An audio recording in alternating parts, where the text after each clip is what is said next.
goo xam ne séntuñu ko fa woon njàngat gi. waaw jërëjëf Ya Moussa. Il faut d'abord savoir est-ce que Barth accepte son statut de démissionnaire. moom nanguwu ko. il pense que on lui a tordu le bras, on l'a forcé donc à sortir de la mairie. Mais comme ni ko tubaab di waxee dura lex sed lex. donc même bu fekkee ne décision bi ñu jël baaxul man dama considérer ne on a violé la loi. man loolu laa jàpp aussi bien à l'Assemblée nationale qu'à la mairie de Dakar non loolu wax nañ ko fii plusieurs fois mais comme dafa am une décision bu daanu obligatoirement décision boobu dañ koy respecter en attendant de voir le verdict du recours. Exactement. On est d'accord donc Barth moom mën na jàpp ne moom décision bi du bu baax donc il continue à manœuvrer mais maintenant le conseil municipal est dans un dilemme.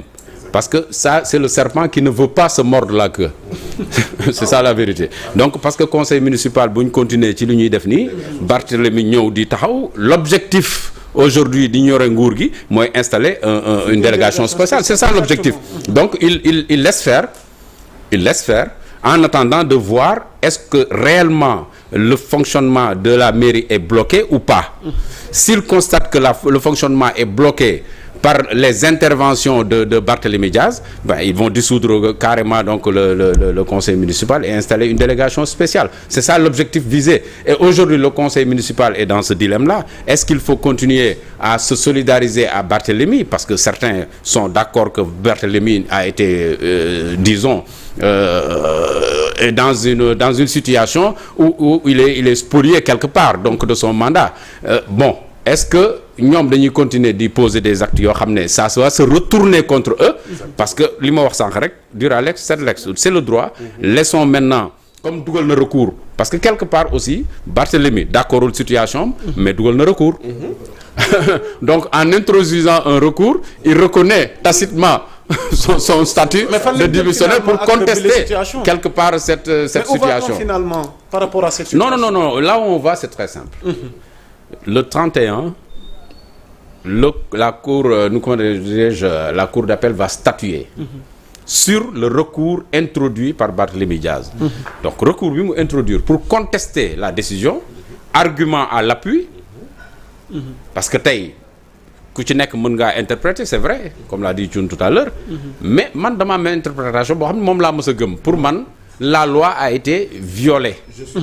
Pour man c'est le prolongement du contentieux électoral on n'est pas en droit administratif c'est autre chose mais bon loolu yëpp day guddal jël rek nañu bàyyi ñi nga xam ne parce que ku ci mën a interpréter boo waxee tamit taxul sa décision bi jógee ci sa wax donc li am solo nañu bàyyi ñi nga xam ne ñoom ñoo habilité à donner à dire le droit ñu bàyyi leen ñu prononcer wu ñooñu bu ñu taxawee ne Barthélémy kat non réero bi c'est des interprétations mais ñi nga xam ne ñooy tranché ñoom même bu ñu juumee sax lañ tranché mooy am tu es d'accord avec moi donc ils peuvent prendre une position boo xam ne moom laa défendre comme mën nañu prendre une autre position d'une autre personne c'est-à-dire que ñoom xooluñu lu neex diw wala lu neex diw dañuy xool par rapport à leur intime conviction ak textes yi ñoom ni ñu ko déggee ak ni ñu ko gisee ak arguments yi ñu leen tegal seen table bu boobaa ñoom ñu tranché bu ñu tranché nag force reste là à la loi boobaa nag muy Barthélémy rek muy keneen nag on doit accepter même si moi bu ñu tey tranché woon ne Barth a tort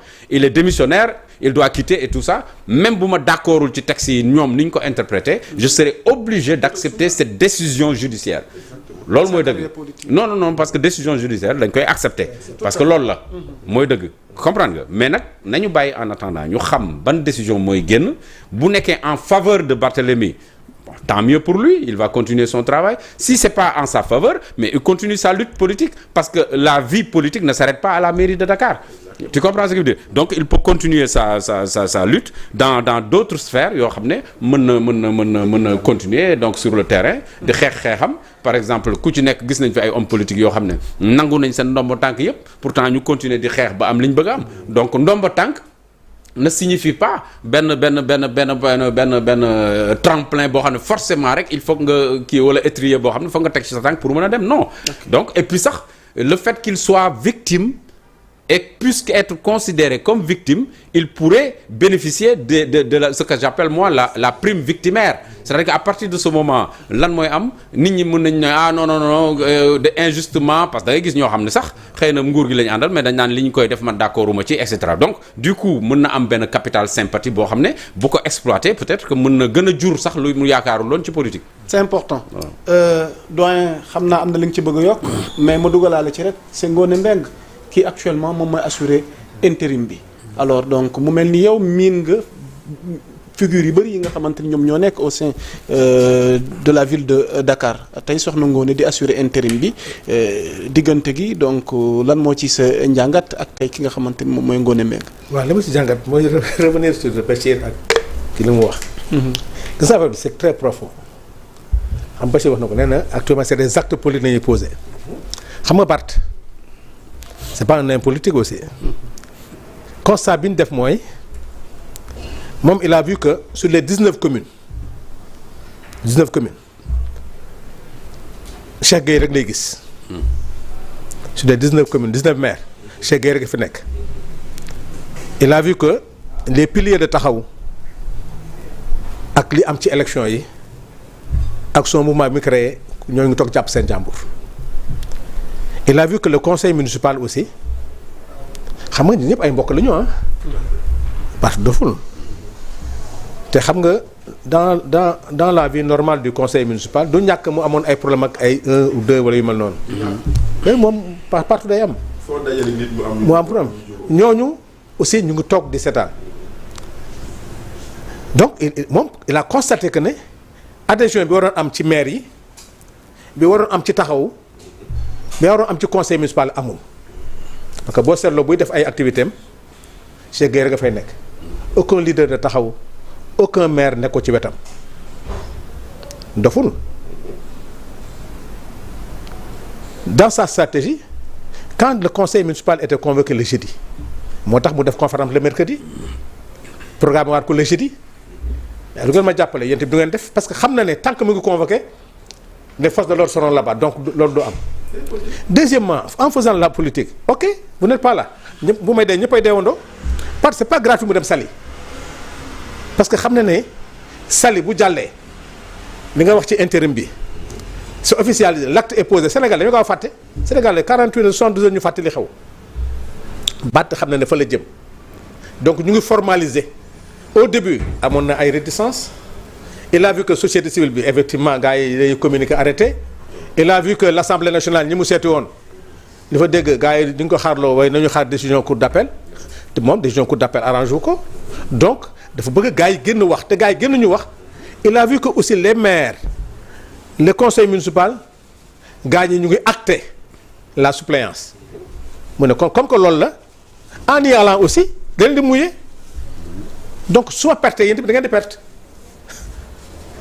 donc fële am Barth nga posé ay acte politique ñii maintenant moi depuis ce matin j'étais avec eux mais ñoom ñoo la gën a inquiet fi mu nekk nii parce que Barth moom mu nga mais ñoom mooy li maître wax léegi même l'acte que Barth a posé aujourd'hui comment le préfet va l'interpréter est-ce que ñoom dañoo solidariser wu donc. mais yow ban jàngat nga ci am parce que ci laa bëggoon ñëw ak yow. ma jàngat bi mooy Barth li mu def tey. am na Barth pose des actes politiques Barth li muy def yëpp ba ci arbre Noël yi ñëwi ba ci fan yi ñëw yëpp Barth buy dee day yóbbaale ñëpp la wax ñii nag. non Barth moom il fera des actes politiques gis nga bu fay jaar ak otoom sax pour que problème am. gis nga ñu ngi fixé ay datu conseil municipal de 26 tout cela. jour bi ñu koy posé Barth posera un acte là-bas ba loolu du am parce que dans la stratégie de Barth aucun acte officiel ne doit pas être posé tant que la décision n'est pas sortie moom il fait de la politique ñii nag ñoo xamagul ñoom naka la ñuy taxawee Ngoné Mbengue a pris acte pour dire que mooy suppléance bi mais dans cette histoire là aussi bon affaire sénégalais moo leen jàpp fi nekk nii dañuy xeex wala tey bi booy bi Alioune defee affaire bi. Alioune moom fippu na tey. waaw non fipp mais ñu bëri. d'accord nañu ak moom mais dañuy sóoraale ëllëg ay Barth bu ñu ko joxee dëgg gis nga de. gis nga affaire bi ñoom ils sont en train de voir. mais soit tu es pour wala ngay contre. mais ça nag c'est le sénégalais ce que Pape Alioune a osé faire ce que Pape Alioune faisait. 2-3 mois. oui j'ai beaucoup de gens mais ñoom tey leen gënaloon sax xam nga sénégalais moom. non lan moo leen gënaloon. leen gënaloon kañ Carrefour lañ leen gënaloon kay mooy. mooy Barth may leen jàmm ñu yàggali. ou bien Ngone Mbengue. waaw parce que maire de Dakar. Ngone Mbengue assumé na Ngone Mbengue non Ngone moom assumé na léegi. mooy kii bi mu ngi def ay délégation mu ngi def yooyu même délégation bu def sax nee nañ ko toogal buy defati yooyu. parce que loolu délégation bu di seeti nit ñi. yaa ngi doon booy amatoo dem di seeti nit ñi naan leen. nit ñi lay seet si. parce que tu es le maire. tu es le maire. Ah oui. Alioune pour moom aussi il se positionne. am na keneen koo xam de. waxagul. te ñoom ñëpp. kan la commencé nañu seeti. bon de 3 mois. man am na ñëw wax ko man leen. doy ku waxagul man mun non. kilifa gi nag. déedéet Carrefour la. en fait il faut les comprendre. il faut le comprendre surtout man. allez-y waaw allez-y. Si aujourd'hui on va au tribunal et que Barth a raison. et que yow da nga taxawoon déclarer ni tu es candidat. qu'est-ce qui va se passer? tu assumes. Ça veut dire que tu as voulu la peau de l'ours avant qu'il ne soit mort. Donc doo nangu soobu. Mais Barth n'aura aucun moyen de répression quand même aussi. waaw n'aura pas de répression mais xam nga sénégalais. doy ñu bàyyi la on peut rien contre le conseil municipal. ñun amul ñun on est très émotif. waaw. mais des fois, une chose on manque de Parce que courage. le côté sans sentiment, oui. on manque de courage mais pas C'est parce Alioune def. en fait aujourd'hui waaw ceux qui ont envie de dire qu'ils veulent être candidats à la succession de Barth, c'est comme si implicitement ils veulent la destitution de Barth. Ils veulent, hein? Alors que voilà dilemme bi foofu lay En fait, nekk ils quoi. pourraient être considérés comme des traîtres. Voilà dilemme bi foofu lay nekk pour ne pas être Il y a considéré comme des quelqu'un traîtres. pour confirmer Bachir il y a quelqu'un il est candidat. Et me dit c'est quelqu'un c'est qui. alors su ma noppee Alioune est en train de prendre. de l'avance. de l'avance ou sur Ma nous. candidature il faut pas la déclarer. waaw léegi man su ma toogee ma ne ko tu fais comme lui ne il est en train de prendre est-ce que ça du seeti waa Pastef ma ne ko je ne sais pas mais si lui il a le courage de poser sa candidature mais pour da ngay am baa nga ñàkk. si tu es dans les calculs il y a quelqu'un koo xam ne ils disent que il peut être un homme de consensus. man nag Ngone attention Ngone dama bëgg mu leer. Ngone su ma sœur la bu doon moom la tamit man xam nga man je suis pas conseiller municipal du ma wooteloo kenn. ay xam nga leen. waaw xam naa leen favori na mais les gens pensent que un Paco Mbengue. les gens pensent de Hann Bel-Air. le maire Hann Bel-Air. waaw c'est un homme de consensus. un homme de consensus. waaw les gens pensent que même si le Pastef n'est pas candidat. waaw te bon xaw ma nu mu demee. mais je ne pense aussi même pas il faut voir aussi la composition du bureau du municipal. municipal loolu lay ragal quoi. parce que mais ñan ñoo fa ëpp. ñoo ko ëpp. parce que en fait pour éjecter Abass Ah, Fall, oui. il faut le rappeler. Pour éjecter Abass Fall, il y a eu une alliance. une alliance. du Taxawu Sénégal Benno Bokk Yaakaar. Benno Bokk Yaakaar surtout Benno. waaw bu leen fàtte loolu. donc maintenant aujourd'hui le bureau municipal c'est 100 conseillers. sans conseiller. c'est les 100 conseillers qui votent. qui vote. donc code bi dafa prévoir ni effectivement le maire est élu au suffrage universel. mais si diggante bi bu ñàkkee mandatam c'est les c'est le conseils. bureau municipal qui l'élit. donc aujourd'hui tey jii nii au cas où on arrive parce que lu ñu wax yëpp on est dans les conjectures encore une fois au cas où on arrive à la situation où la cour d'appel confirme l'acte qu'a posé le préfet. donc il faut que parmi les 100 d'abord que lui Barthélémy Dias soit remplacé par son suppléant. maanaam sur la liste bu ku mu nekkaloon vis-à-vis. parce que xam nga liste majoritaire day am majoritaire titulaire ak suppléant. Exactement. ki mu nekkaloon vis-à-vis moo koy remplacer. exactement. donc si bureau bi déjà premièrement et ensuite qu'on convoque une réunion pour élire le nouveau maire. parce que li Bachir wax ni pourquoi c'est complexe. bi affaire Abass Fall bi amee ñu koy voté waat. xam nga y avait une équipe du conseil municipal dans cette équipe il y avait même des gens de Yewwi Askan Wi de Diomaye président même. qui était avec Barth. mais tey dans l'équipe